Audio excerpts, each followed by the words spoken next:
All right, we're back with another episode of An Interview With. Today we have the wonderful Melanie. Hello. Hello. How are you today? I'm wonderful. How are you? Uh, uh, I work night shift, so I woke up about an hour ago. Ooh, nice. Night shift life is. That sounds horrible, but more power to you for being able to do it. I'll tell you what, it's still an adjustment. I've been doing night shift since March of last year. We unfortunately, when everything hit, a lot of people got furloughed, and so my boss said, "Hey, we really need coverage on night shift. Can you switch?" And I said, "Okay, you put me where you need me." And it's still an adjustment. Team player, I love it. I mean, hey, that's at that point. So my department for my work, we're 24/7. We have to have coverage 24/7. And out of everyone in our department, I've been switched the most. Because you're a team player and they know that they can rely on you. That's awesome. I mean, hey, I try. Right. So how have you been handling the whole lockdowns, then not a lockdown, and all this COVID stuff that's going on? How have you been handling it? I'm not gonna lie, I love it.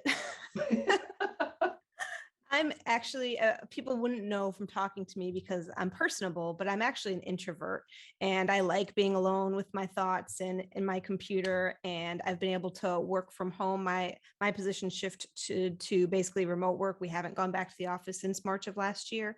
And I've been working remotely. I've been doing all the other things that I want to do in my spare time. And I've really enjoyed it. No commute, no having to deal with people all the time. It's been an introvert's dream, especially since I don't have kids. You know, if I had kids who had to do like online schooling, I think it would be a completely different story, but I don't have kids. And so it's been pretty nice for me.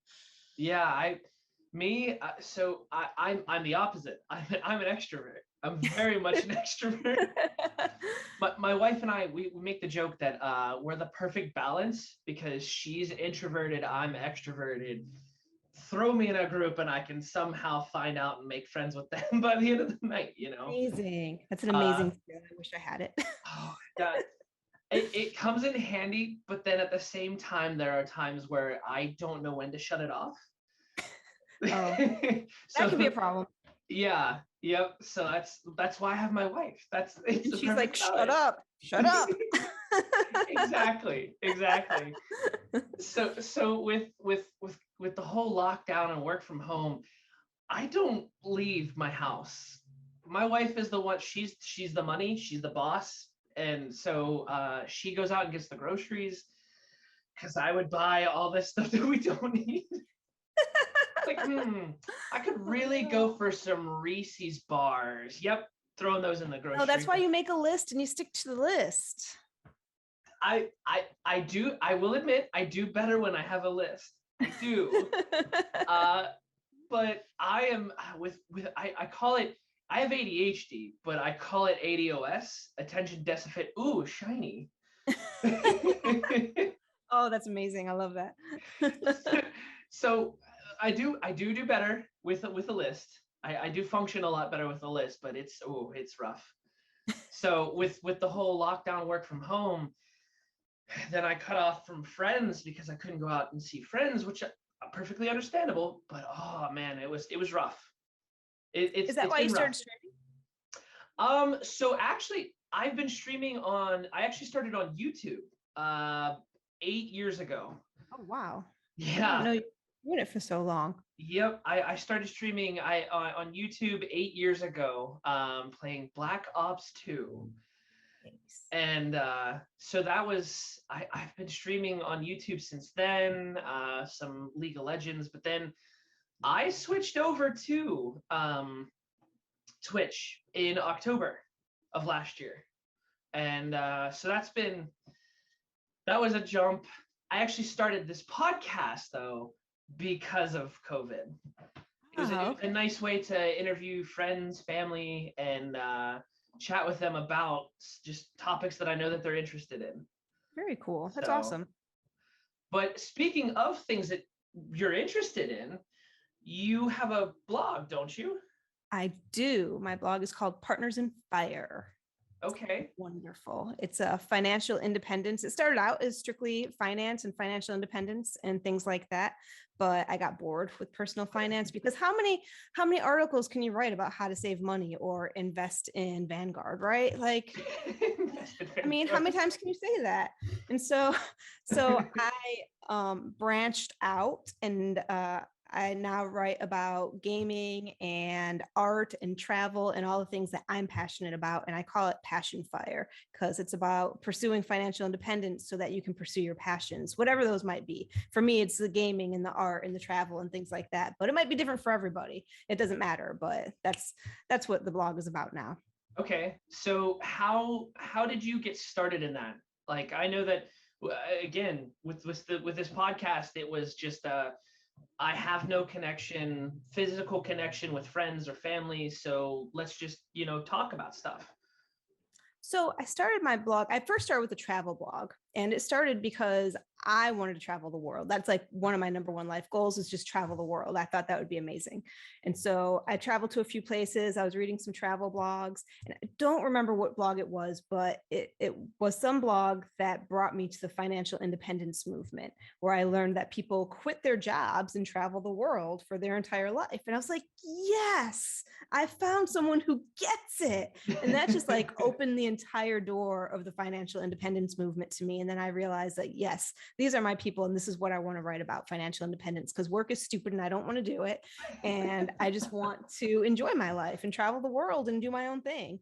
And Okay. so that was like back in 2015 or something like that. But I didn't start my blog until 2017, the end of the year, because I was trying to figure out not how to write about it, but how to actually do it. And in those 2 years, I was making my plan. And then I started writing about it in 2017 when I was able to start the plan and do exactly what I wanted to do.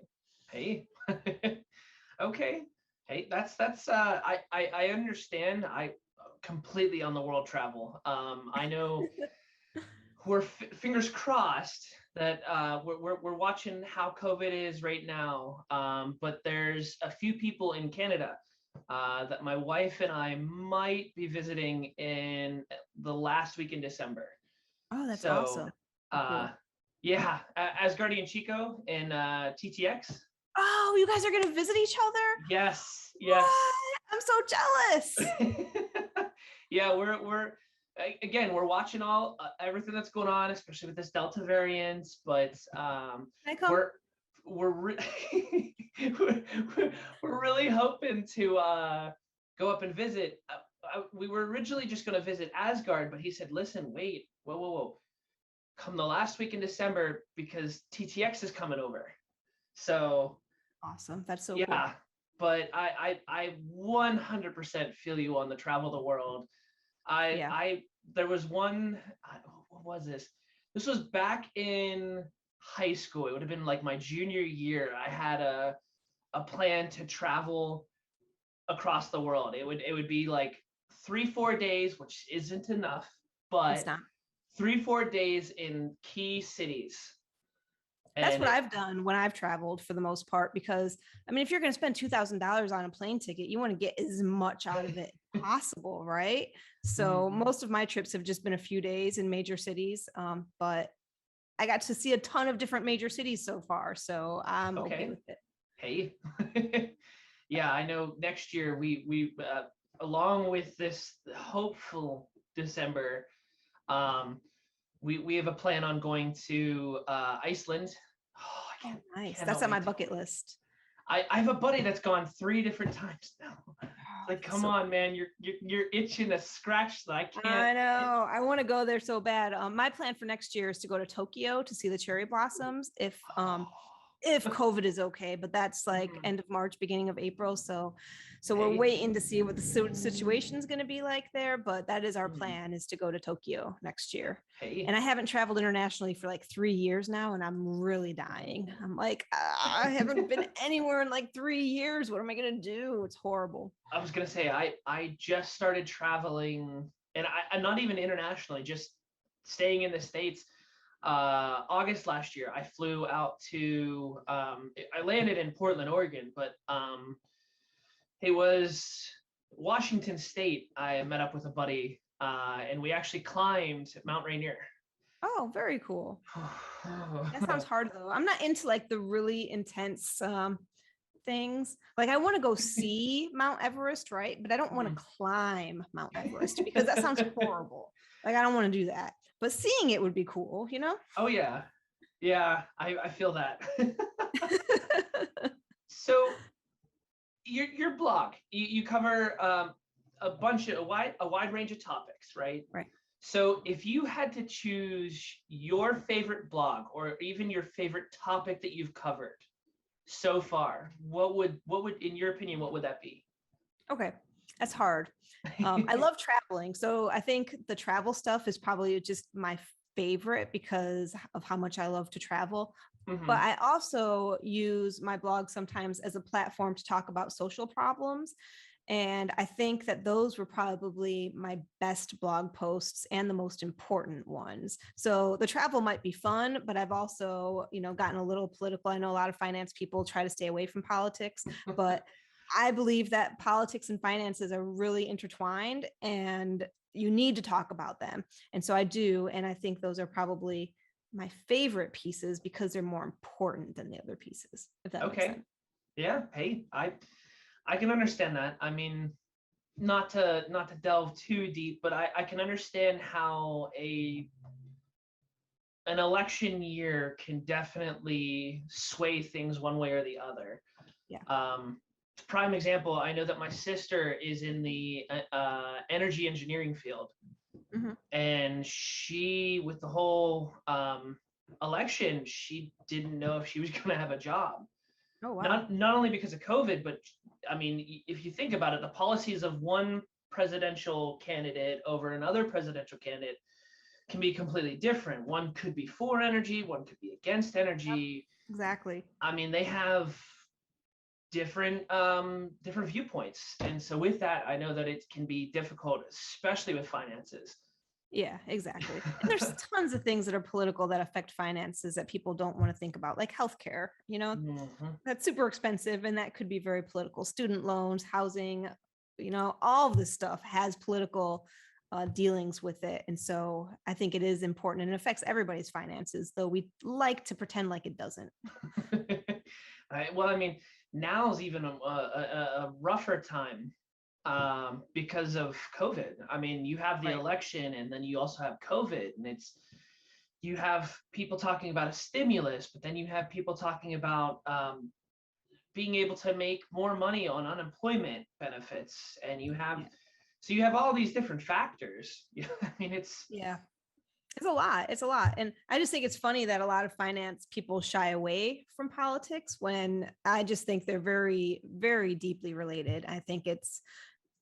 I don't know, it does the financial industry a disservice, I think, to shy away and pretend that they're not related when they actually are. So whenever you don't shy away, do you try to keep your beliefs separate from a particular blog if you cover finance with politics? I think that's hard. I don't think it's possible to cover a topic that you care a lot about and not let your biases show. So I do try to be as factual as possible, but I'm left leaning, so I'll throw that out there. And so where I get my facts and my sources also tend to be more left leaning, I would say. And although I try to get the most unbiased information, I think it's impossible to be completely unbiased. And I think it's important to say, look, I know I'm biased and my biases are probably clearly showing in what I'm writing, but at least I'm acknowledging that they are there, I mean, yeah, I think that's always a positive whenever you find someone who has a belief but doesn't shy away from it, or try to hide it. I know that some people I know some people that they have an opinion of that, but they try to. You can tell by the facts that they have, or the information they present to you, that they're definitely one way or the other, but then they don't admit that. Well, I mean, I hate to break it to you, it clearly It's pretty clear. It's shows, pretty obvious. Yeah. Like you know. I don't shy away from saying what my viewpoints are, especially with the politics, but I also know that I am biased, and like just because they're my viewpoints, it doesn't mean they're always right, even though I think they're right, but but I think they're right, and I think that's important. That is important. You should always believe that your viewpoint is right, with the understanding that, there can be other viewpoints that might open up your thinking. Right. But I mean, you should always stick to your beliefs, in my opinion. You should be willing to adjust your beliefs when presented with new information that goes against your beliefs. And I try to be open to that, but the information that I have leads me to the beliefs that I had. But if I got new information that was reputable, maybe I would change. Does that make sense? Yeah. So I know, I just registered to vote. I don't even, only a couple years ago. It's only been within the past couple years. Why only the past couple years? Honestly, I felt up until the past couple years that, like, my vote didn't count. I'm just one person. How would one vote matter? But then a coworker at a previous job said, "Do you go to a concert?" I said, "Yeah, I go. I've gone to concerts." "Do you cheer whenever the song is done?" "Well, of course I cheer." "Why?" "They're not going to hear you." Like, they're not going to hear you in particular. And it's, well, you got a point there. But as far as one side or the other, even to this day, I still have to ask my wife, what's conservative, what's not, what's left, what's right. I that stuff, I just, I don't know. It's just a concept that I can't. There's Republican, there's Democrat. Why say conservative or not? But I actually had my coworkers ask me a list of questions based upon hot topics, and it was like that. Clearly, each side has, and so I personally, they asked me, I don't even remember how many questions. I just know that I answered like 2 more that were Democrat over Republican. So I'm like kind of pretty moderate in the middle. Yeah. I think most of the country is. I mean, yeah, but we don't have any like political party that gets those middle folks. It's either you have to be way far over here or way far over there, and it's like most of us want to be here. Like, can't we get some people who are here, please? Please. Exactly. I mean, it's there's a lot that yeah. There's a lot with that. I mean, there's, you're right. We could Sorry, go I didn't mean that. to turn this political. I just Oh no, you're good. It's all good. Yeah, so I want to take a moment as far as your financial portion. So let's the financial portion of your blog. What all entails, like, what all topics have you covered so far? I know. Go ahead. Sorry. No, you go ahead. Finish asking your question. I don't want to cut you off. So I know I've read up on quite a bit of your posts.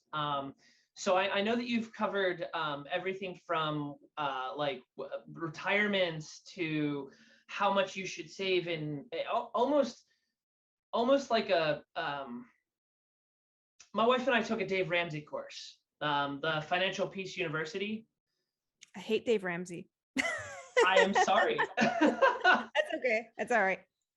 We were fresh out of college. He's a great starting point for a lot of people, but then he opens his mouth and says horrible things, and then people realize that, oh, he might have some good ideas for beginners, and that's great, but he's actually a terrible human being. So. Well, that's what I was gonna get at. Like,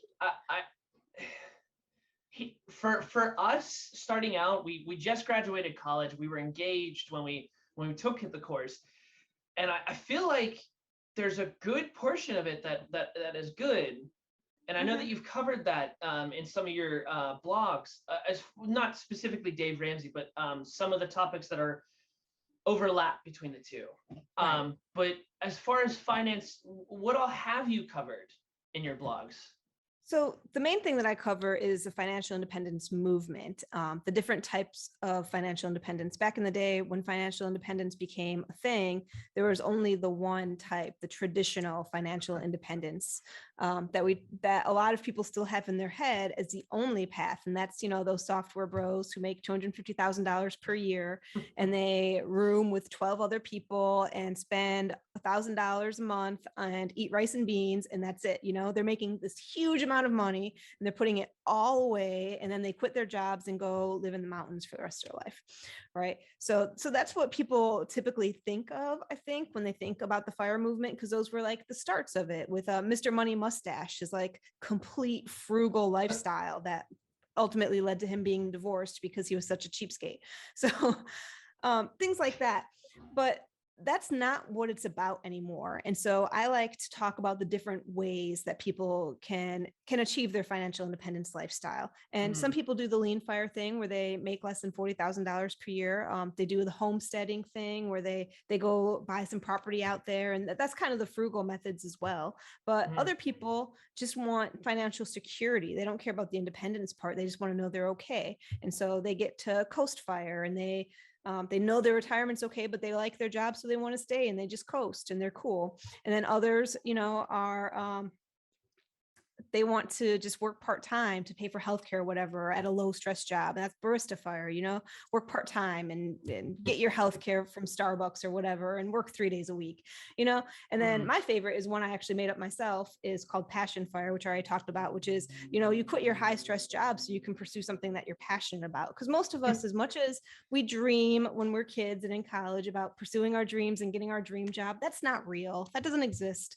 Most of us aren't in a dream job. Most of us are just working for money, right? And so my idea of financial independence I mean, not wrong. is to work on something that you love and get paid for it. And usually you're going to get paid less than you would at a normal job, but that's fine because you have the financial security behind you because of the FIRE movement to fill in the gaps.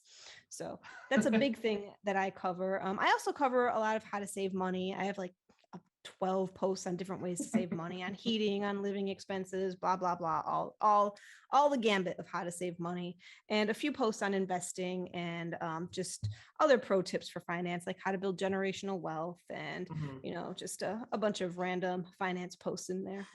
So actually that's a perfect segue to the next topic I wanted to ask you about.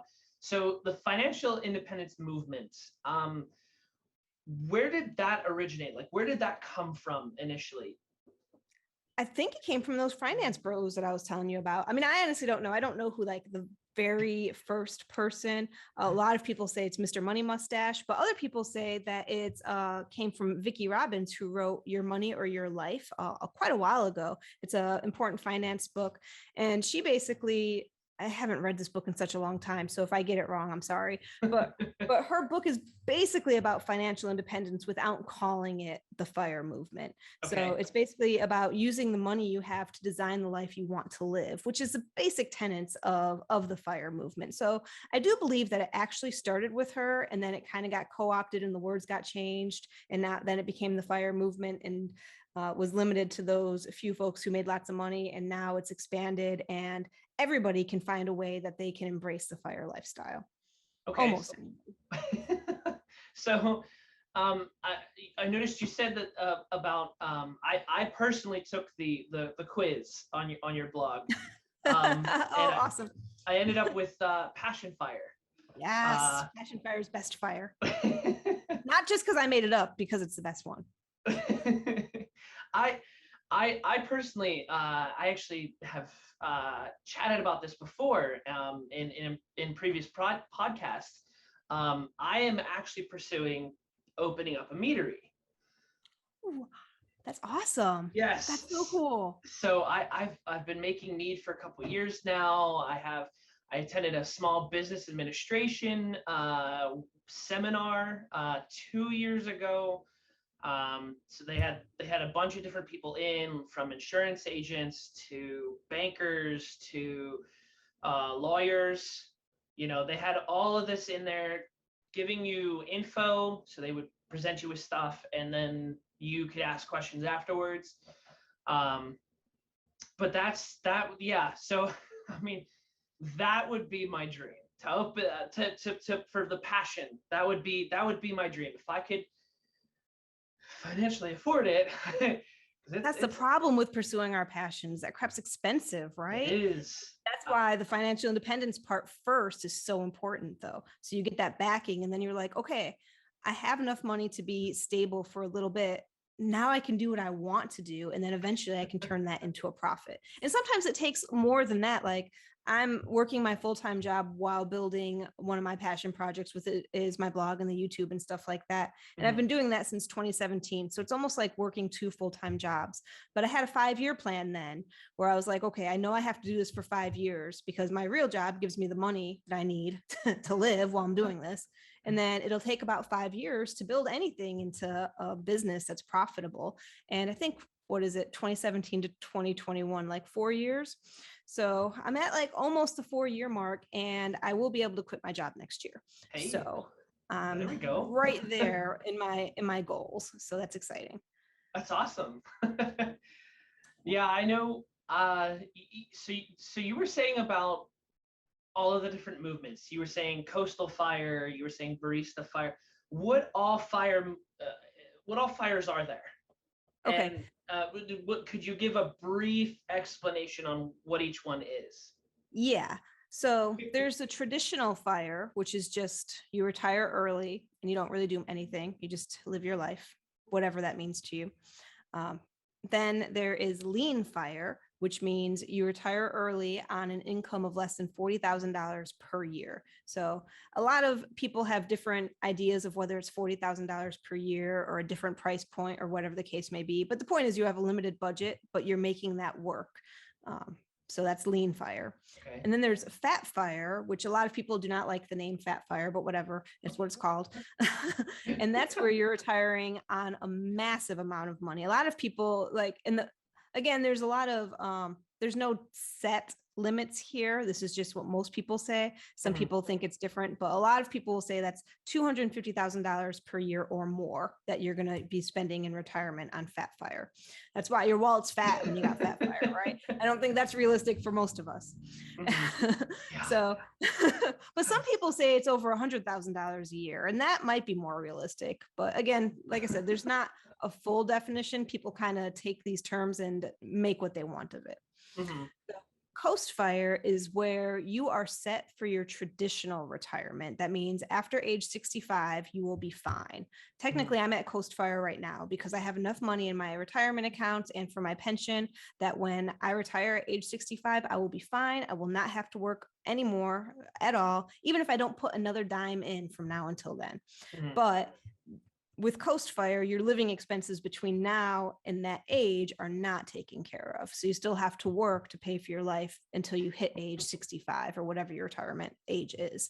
All right. A lot of people consider coast fire just to be a stepping stone on the path to true financial independence. And that's what I use it as too, just to gauge where you are. But others really like their job and they don't want to quit, but knowing that they're at coast fire, that's where they want to be. So they know they're financially secure. They know they can quit their job and they just like their job. So they stay there.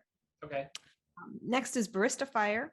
And that's where you still work, but you work a low stress or part-time job. A lot of people will do it just for pocket money or to fill in some extra gaps that they might have. And a big reason in the United States that people do it is for health insurance, because health insurance, unfortunately, is still tied to employment.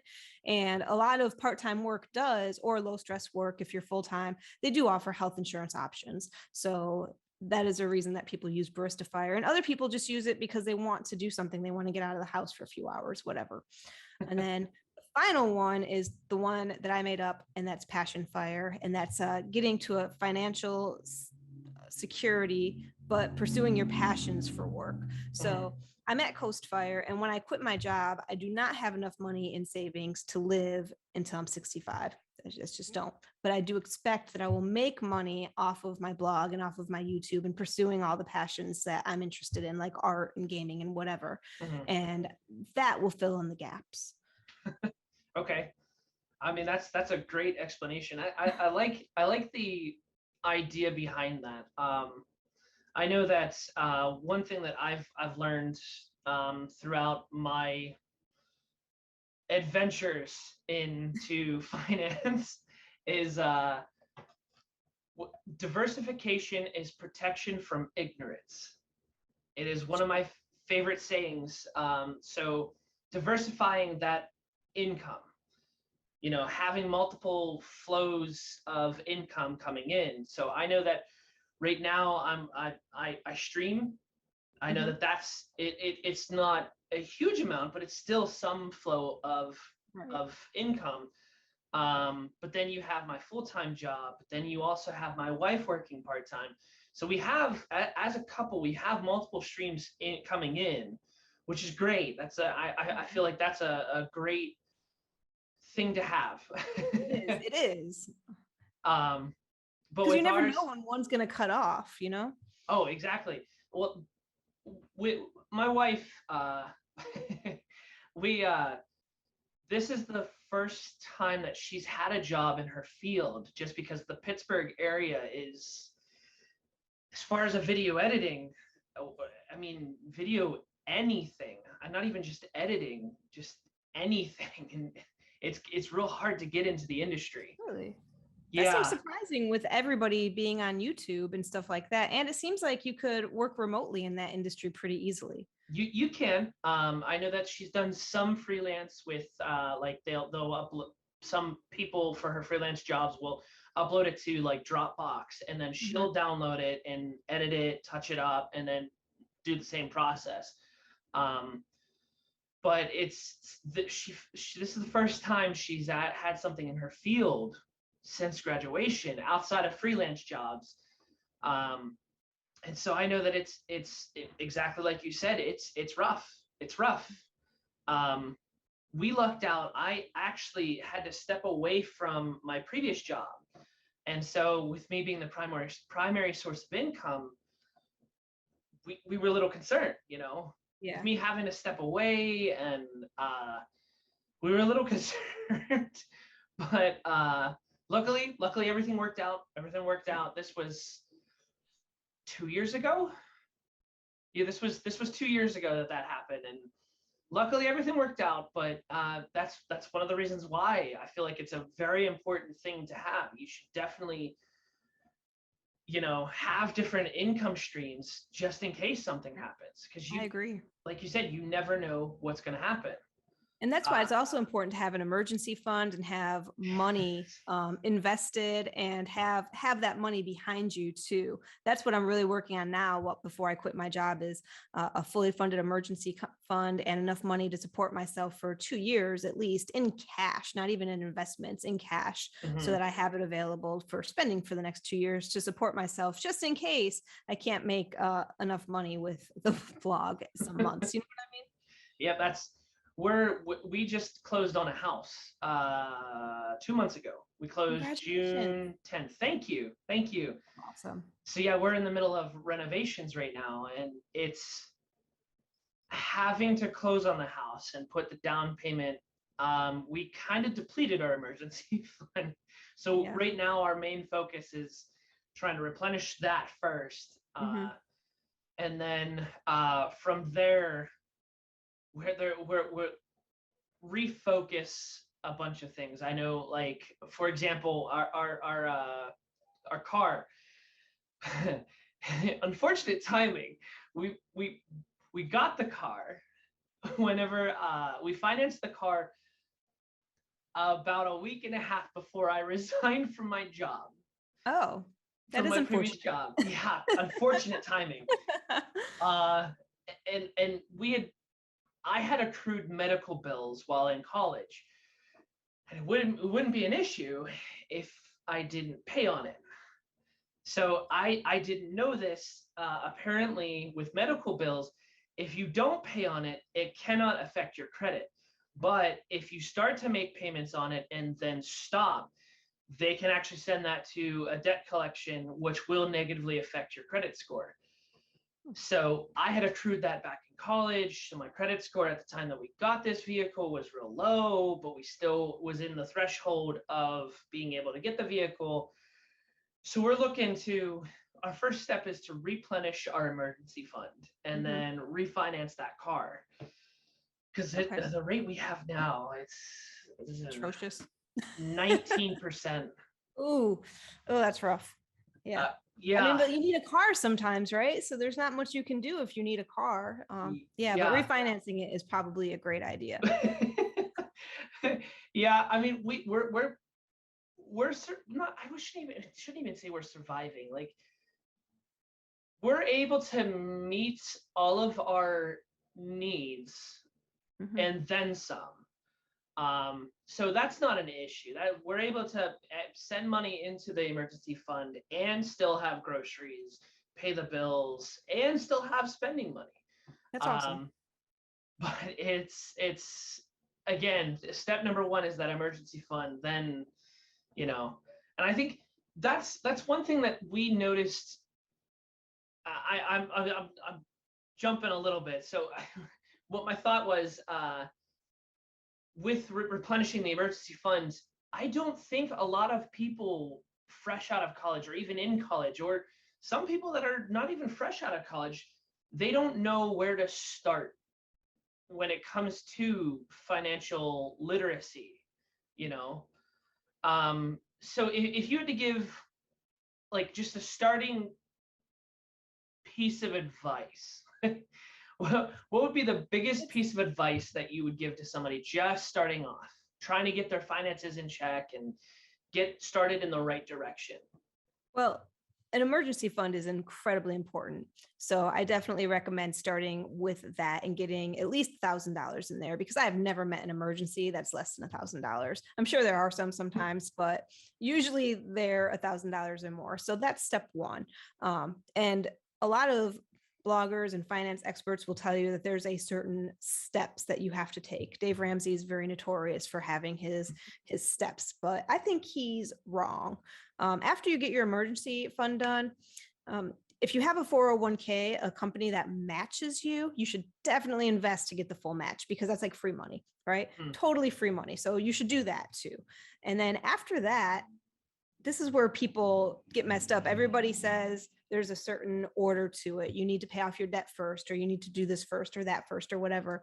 And I disagree with that. And I'm probably the only one in the world who does, but I think that answer is so personal and it's very dependent on the person's goals, right? Some people might want to improve their credit score and buy a house. If that's the case, then yes, paying off of all of your debt is probably the most important thing you can do to improve your credit score. But some people might not want to buy a house and might not care as much about that. You should obviously still make your debt payments. I'm not saying go bankrupt or go into more debt. But maybe somebody is way more interested in the financial independence movement. Well, if you're 20 years old, 22 years old, fresh out of college, and you want to only work for 15 years, the number one thing you need to start doing is investing now, investing every day, investing as much as you can, because investments are what's going to grow over time and what's going to allow you to be financially independent, because money in a savings account isn't going to do nothing for you. And paying off your debt, while that's great to be debt free, that's not going to help you quit your job in 15 years. Having a huge amount of money in investments, that will help you quit your job in 15 years. And so the answer is so specific to somebody's financial goals and personal goals that I don't like to say that there's a specific order of things you should do. I think these are the things that are important, investing, saving, emergency funds, paying off debt. Those are all really important. And what you should focus on depends on your personal goals. Okay. Solid. Yeah, I like I said, we took the Dave Ramsey course. Now, I'm with you. I like some of the things that he covers. Like, for us in particular, we really like the debt snowball idea. Yeah. Really like the debt snowball idea. But he also says not to get a credit card. Well, within reason, how else are you going to build your credit? Right. As somebody who has no credit, I mean, not myself, but if somebody had no credit, how are you supposed to build credit? You don't get me wrong. His idea is to buy everything in cash. You can't buy a house in cash. No, you cannot. You can't even buy a car in cash. And how are you going to finance a car or a house if you have no credit history? Exactly. So as far as the credit card / taking on more debt, I tend to disagree with that. Right. When it comes to Dave Ramsey, I feel like as long as you're reasonable with it, like we're actually trying to help build my wife's credit up. Now, my credit's good, but at the same time, we want to increase her credit as well. So with that, we've been looking at getting a credit card, but only using it for things that we already pay for in cash. I mean, and then paying it off right at the end of every month. Exactly. So groceries isn't a bad idea, but groceries fluctuate, Mm-hmm. So gas doesn't. I mean, sure, the prices do, but you have to allot for gas. So why not pay that with the credit card, pay it off at the end of the month? Right. That's something that you could lump into that. And another amazing thing about credit cards is the rewards. So I don't know if you are able to get a rewards card yet, but I have a rewards card and I use my credit card for a lot of things because I'm planning on using the points to pay for my trip to Japan. So I mean, you'd say don't get into debt, but I hold a little bit of credit card debt because it's not my priority to pay it off. So I've got like $10,000 in credit card debt, but I'd rather put my money in savings and just pay that off little by little. And that's a personal choice. And I have enough money in savings I could pay it off and still have a ton of money in savings, but I'm happier with the money in savings, so I'm fine with that. But I use my credit card and I pay it regularly just to gain more points too, so that I will be able to leverage those reward points to pay off my flights to Japan. So there's that too. If you can get the rewards, right? Exactly. So with all of this blog movement and your YouTube, I personally am a part of a Discord that you created. Yes. Called PIF, which happens to be Partners in Fire. Yeah. So how exactly did that get started? Like what idea / I'm curious to understand how that got started, like the thought process behind that. So I wanted to be a streamer. I wrote this blog post about how to be a Twitch affiliate because I wanted to be a Twitch affiliate. I wanted to stream on Twitch. I wanted to do the video gaming thing because, gaming is one of my passions and I love it. Mm-hmm. So I first wrote the post because I helped an ex-boyfriend become a Twitch affiliate and we got him there really quick in less than 30 days. And I was like, this is easy. Why aren't people doing this? So I wrote a blog post about how to do it. And then we broke up and I didn't look at Twitch for like 10 months or 12 months or quite a long time. And then that post started gaining some traction and I felt bad because I was like, I'm not streaming. I've never streamed. I just helped somebody do this. I didn't do it myself. So I wanted to prove that my system worked. Right. Mm-hmm. And so I decided to become a streamer because I'd wanted to do it in the past. I just never had a chance to. I did a little bit when the boyfriend was doing it, but I dedicated my time to helping him do it rather than doing it myself. So I had an account. I never used it. And I was like, you know what? This is a perfect opportunity, especially with the pandemic coming up, because it was about March of last year. This is a perfect opportunity for me to give this a try. And so I did it. And I became an affiliate in less than 30 days using the system in the blog post. And I thought that I could help even more people by making a Discord. And it originally kind of started as all streamers have their own personal fan Discords, right? So I was like, well, of course I need to make a Discord because I'm a streamer and streamers have Discords and that's just how it works. But then I decided to drop a link to that Discord in the blog post so that people who are trying to become Twitch affiliates could all come and help each other grow together, right? Yeah. And I didn't realize at the time, but that blog post was seen a lot on Google. It was in the top, it was page 1 of Google. It was one of my first high ranking blog posts. And a lot of people really wanted the help. So a lot of people found us through Google and joined through that blog post, joined the Discord. And then since I was so welcoming and nice, because that's who I am, and I wanted to support everybody and everybody who came in also wanted to support everybody, we became kind of like a family and everybody started inviting their friends in. And it just became this like big thing that everybody really enjoyed and really wanted to help each other out. It was more of a support community. Everybody who came in just liked streaming and wanted to help their fellow streamers. And I thought that was such a beautiful thing. And even though I decided that streaming wasn't really for me because man, it is so hard. I said in the beginning that I'm an introvert, right? So it is so hard to just be like on all the time as an introvert. Like it just drained my energy so much. I always felt like, I had to be, I was like on, performing for 2 hours, and I was just so tired and Mhm. drained. And it just got, that part was too hard for me personally. And a lot of people can do it. And I think that it's pretty easy to start building your following on Twitch and build a community if you have that personality to be on all the time. And even Mhm. those who don't have it, but who want to try it, can do it. It just was too much for me, especially with a full-time job and the blog. I was just like, I just can't, I cannot do all these things. I cannot. So Mhm. streaming is the thing that fell to the wayside, but I kept the Discord because I've met so many amazing people in it, like you and some of the other streamers in it. They're just so cool, such great people. I watch them on Twitch now. I still am supportive of other streamers, and I still want to help promote these streamers because you guys are all awesome. Just because I don't stream anymore doesn't mean that we still can't have a community that supports streamers, right? I think it's a beautiful thing. So that's kind of how it started and how it kind of snowballed and where it's at now. So it's good Okay. stuff. I still really enjoy it. I'm really happy that it's there and that it's a community that is there to help streamers support each other. I know that I say this one for a lot of people when I say this is that we're very appreciative for the community that you have built and for this Discord, for this, like you said, family. I know there's a lot of people within the community that are just so supportive, not even just in the streams, they're just supportive in all aspects, and that's you have something truly original, truly wonderful Yeah. with the PIF Discord.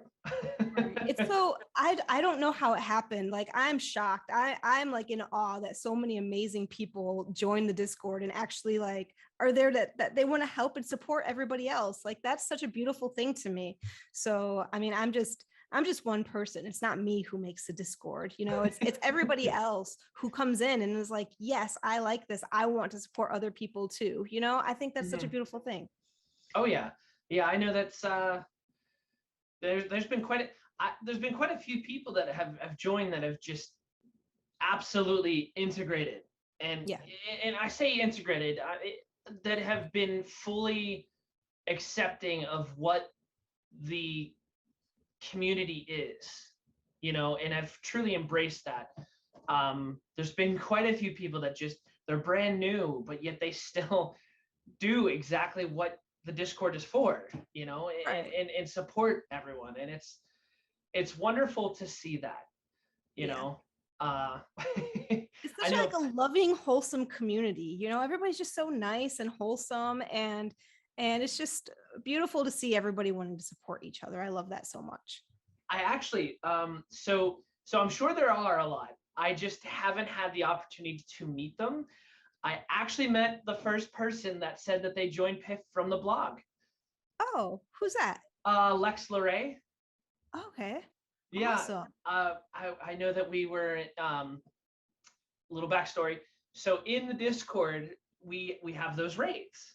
Yeah. So we want to throw out that support, and so we have a raids that we have. So we'll go into the Discord voice, and then we'll select certain streamers that we want to go in and support.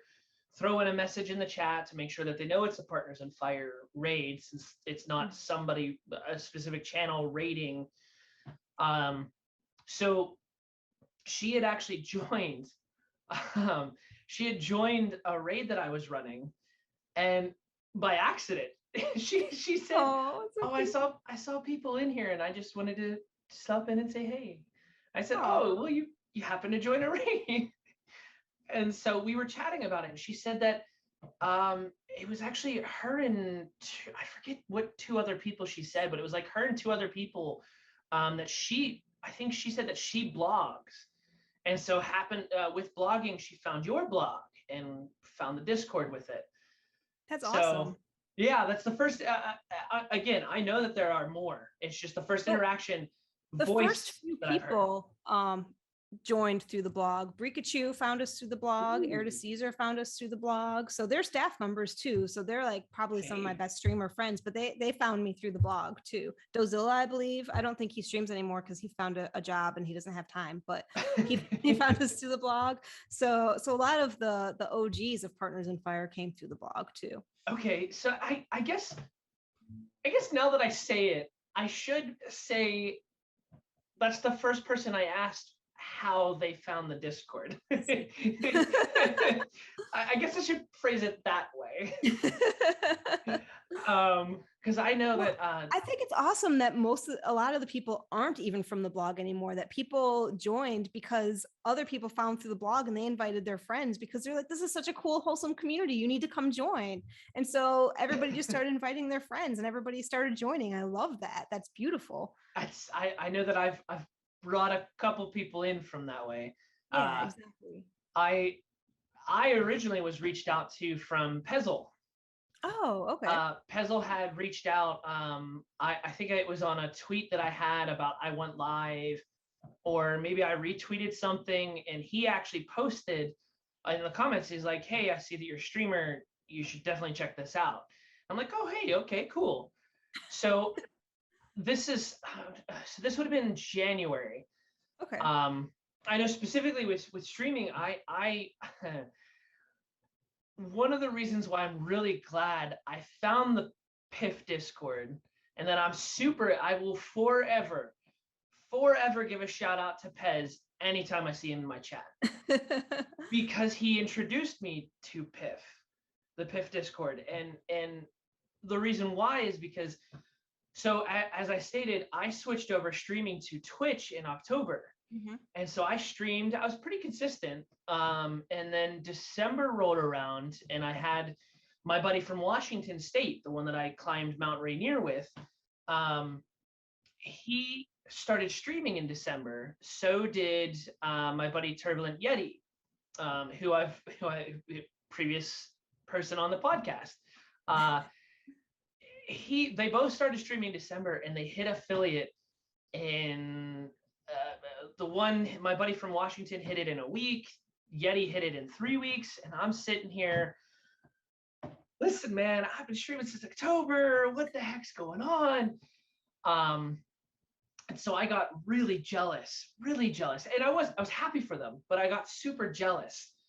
So I know that Pezzle had commented that in January. So I joined, I think January 6th was when I actually joined. But then I didn't stream. I stopped streaming. I'm like, you know what? I need to take a break from this. I switched from that jealous mindset to I'm going to be the biggest hype man that I possibly can. Nice. And so that's why I'm super glad that I found the Discord, because I mean, if PIF isn't that, I mean, you know. Yeah. So I know that there's a lot of people within PIF that are of the same mindset. They want to hit their goals, and they're 100% going to, but they also want to see others hit their goals. And so that whole biggest hype man you can possibly be mindset, you know, and that's what I really like about PIF is just everybody's so supportive. Yes, that's what I like about it too. I love that everybody just wants everybody else to grow together. You know, I think that's beautiful. And I'm very much of the mindset that a rising tide lifts all of the boats. So I don't see anything as really a competition, you know. Mm-hmm. Even with blogging, with streaming, with YouTubing, some people will be like, well, if somebody's watching you or reading your blog, they're not watching me or reading my blog. So I cannot help you. We can't help each other. And I'm like, people are going to like what they like, right? Mm-hmm. So we may as well all work together and share fans and share our knowledge and abilities and help each other out, because we will all grow together if we all have that cooperative mindset. There is enough to go around. There's like 7 billion people on this planet, right? There are more than enough fans to go around. Oh, and yeah. We'll all find our own communities. It's just finding the right people is hard, but if we all work together, then we can do that. And that's just my mindset about everything. So. Oh, I'm of the same mindset. My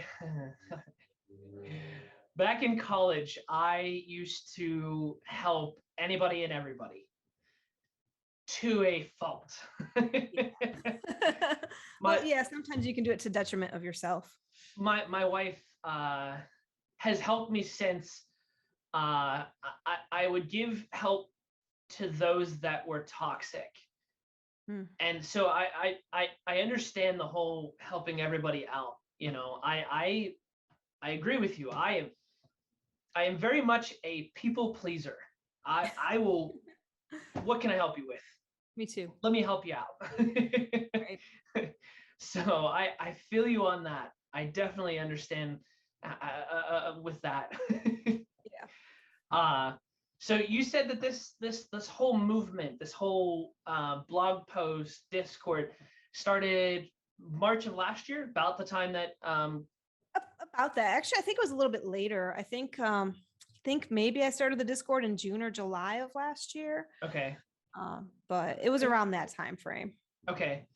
See, it seems like it's been around for so long. Right? And it has not. It's only like a year old. It's still a baby. Wow, that's so. I mean, I guess with it being so fresh, do you have any specific goals for it? Are there any goals specifically for the Discord? Are you looking to grow it as large as you can, or are you just, well, like what's the one thing that's been on my mind and that I've been trying to figure out, which I haven't quite gotten there yet, but you're part of a pilot program to see if we can get there, is helping streamers take their brands to the next level.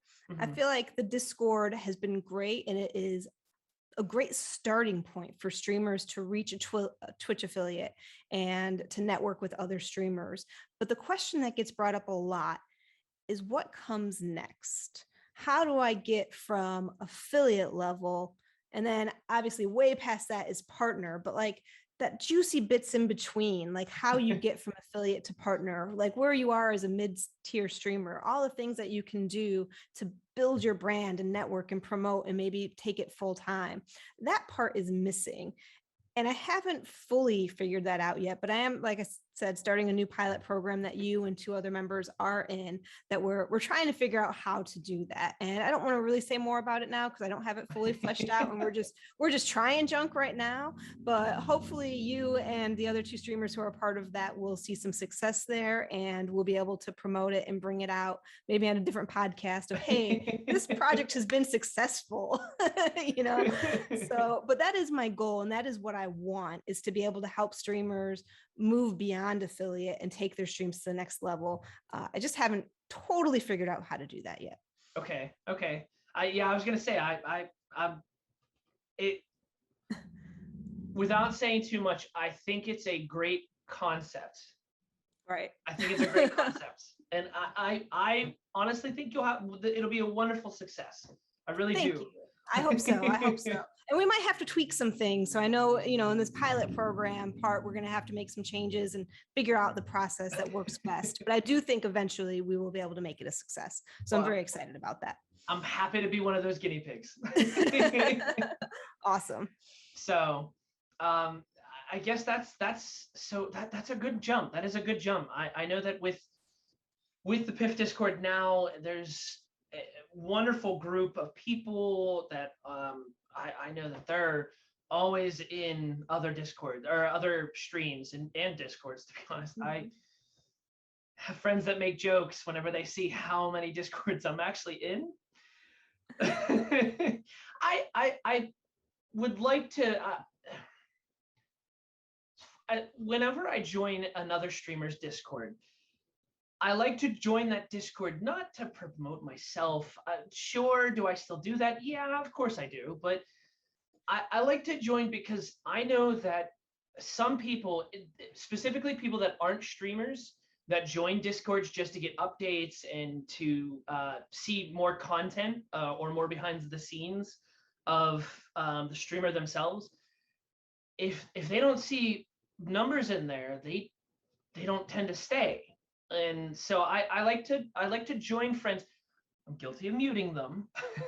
I'm guilty of muting the Discords, but I like to join because I know that that's another number added. It's the same reason that if I very much enjoy, I'll follow new people especially those that are trying to hit affiliate. I'll follow you for sure. And then I'm hoping that my number, it goes back to the beginning of the podcast. Even though I am just one, I am hoping that me being just that one helps out in any way that it can. And I feel like a lot of people within the PIF Discord, they see others doing that. They see other streamers, especially staff, and I know that there, again, some of the newer people that have joined, they've been wonderful. I really like the within the Discord, there's a channel called Appreciation, and I think that has done wonders with I love that channel. I love that channel. Exactly. I mean, there are some people that say that I'm in a lot of streams. Well, I work at night, so I have all night that I could just hop in, say hello, and watch a streamer. So I post a lot in there. Hey, I was here, here, here, here, and here. I love it. I love it. Some people think that channel is stupid. And I was like, no, it's so wholesome. I didn't like when we tried using it as like a metric for stuff. I didn't like that because then people felt forced to participate. But moving it back to just, you don't have to participate, but it's just nice. It's just sweet and wholesome. And Exactly. I know some people have told me they hate it because it feels stupid or whatever. And I was like, well, then you don't have to participate. Like you're not being forced to say anything in appreciation, but I like it. I think it's sweet and wholesome. And clearly a lot of other people do because people use it. Oh, exactly. And I think it's great. Specifically, I've noticed that, especially with the newer people or the people that haven't quite hit affiliate, specifically on streams, like I'll watch a streamer that hasn't hit affiliate yet, and I'll post in the appreciation. And when I post in the appreciation, I know that gets visibility to others who see that, and they're like, "Oh, okay. Well, it looks like there's a couple people watching the stream. I'll go help. I'll go watch that." Right. And I like that. Like you said, it is wholesome. I very much like to again, being the best hype man that I can be. I will shout that from the rooftops. Hey, I'm in so and so stream. Hey, I'm in so and so's. Right. Hey, I followed so and so to so and so. You know, I love it. I think it's amazing. I mean, eventually we all end up in one stream, but yeah, eventually it does consolidate. I work in the morning, so there's only like one or two people on every morning. So I'm watching the same people every morning. And unfortunately, I want to switch over during the course of the workday, but I get so caught up that I usually forget. So. Oh, it can get rough, especially on watching on night shift because there's no one, there's a lack of people on, you know? Yeah. So, but I there's a lot about the Discord. I really like the appreciation. I really like the main chat. I love how people have adopted in the mornings with their good morning message. Hey, make sure you're drinking water. I know. I think that's so wholesome. We even gave them a new role. I gave them the hydration squad role. They're so cute. I love it so much. But I really do think that the PIF Discord has done absolute wonders. And I mean, you could just go into Stream Achievements, the Stream Achievements channel, and you could see how many people have hit affiliate and hit their goals. I love it so much. So I again, thank you for starting it. You're welcome. You're welcome. And thank you for being in it. Like, it's not just me, it's people like you who make the Discord what it is. So it's awesome. But it wouldn't be there without you. Well, thank you. But that's about it for me. I mean, there was a couple topics I wanted to cover. I think we've covered quite a bit. I've definitely gotten a better insight on the different types of fire. I know, like I said, I took the quiz. I'm Passion Fire. I'm probably gonna stay Passion Fire. Passion Fire is best fire, though. Hey, I like it. I haven't had a chance to see some of the other blogs, specifically the travel blogs, but I definitely wanted to. So now I definitely will have to catch up on Well, those. one of my most recent posts was things to do in Pennsylvania. And since you live in the state, you might want to check that out and see if I got some stuff right. I was gonna say I saw your post about the penitentiary. Yes, I put that on YouTube. I put a Huge. YouTube short. Man, that place was awesome. I was Definitely. gonna say that's a huge. My wife and I are into paranormal stuff, and Oh, so that's definitely been a place that we've wanted to go. it was awesome. I definitely recommend it. It's on the other side of the state from you, but I mean, it's hey, worth it. It's worth it. You can also do the Rocky Stairs because it's like almost right down the street. wait, is it really? I've I actually mean, never been to Philly. oh, yeah. Yeah. Well, you got to do those are the two things you have to do in Philadelphia: Eastern State Penitentiary and the Philadelphia Museum of Art. But the Museum of Art is mostly for the Rocky Stairs. So, and I thought that I was like weird. Okay. When I was like, oh, I want to go see the stairs where Rocky ran up, I thought that I was an outlier, but I got there and the amount of people who were playing Eye of the Tiger and like slow-mo running up the stairs, it was astounding. I was like, I'm not weird. This is this is a thing that people really want to do. This is awesome. It was great. Mhm.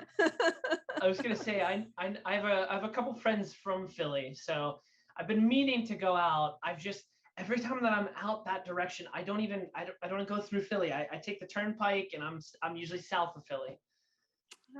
You definitely need to stop for those two places. Eastern State Penitentiary was really cool though. And I mean, obviously my video was a little creepier than like the real thing because you gotta increase the creep factor, right? Oh, of course. Yeah, it was a really cool place to visit. So I guess this is would you mind pilot testing something new for the podcast? Sure. Okay, so I one of the new things that I've been trying to implement, or I've been wanting to implement, and I feel like would be a perfect fit, is at the very end. Not only is there going to be a clip on the YouTube channel, but I realized that I only had it in the description for the podcast. So for the podcast itself, I've been wanting to do whoever I'm interviewing, give a shout out. What you got working on? What are you working on, and how can we find it? Okay, well, the best thing is my blog, and that's partnersinfire.com. But if you do a Google search of Partners in Fire, like the top page is all my stuff. So you'll find my socials and my Facebook and the main page of my blog. So just remember Partners in Fire. And then the other main thing that I'm working on is a YouTube channel. I just decided recently to turn a lot of my blog posts into video format and start making a YouTube channel on it. And so if you ever want to subscribe to me on YouTube, I do a lot of the fire movement stuff so far, but it's going to be about passion fire too, which is obviously the money, but also travel and the arts and gaming and whatever else I like, because passion fire is about what you like, so it doesn't have to be a niche. And there's some really fun YouTube videos where I just do really stupid stuff. Like I have a song I did To Be or Not to Be, Shakespeare's famous poem, but I changed it to niche or not to niche. So that was a fun one. So if you want to see me be goofy too, that's for where YouTube is for. Awesome. Well, hey, Melanie, I greatly appreciate you hopping on today. I've been meaning to do this for a while, so I'm really glad that I was able to actually get you on and ask you some questions. Well, this was really fun. Thanks for having me on. I appreciate it. Hey, no problem. All right, so I hope you liked the video. Hit that like button, hit that subscribe button, share it with a friend, share it with your family. It lets me know that you enjoyed the content that I put out there. That lets me know what you want to see. I hope you enjoyed it, and I'll catch you on the next one.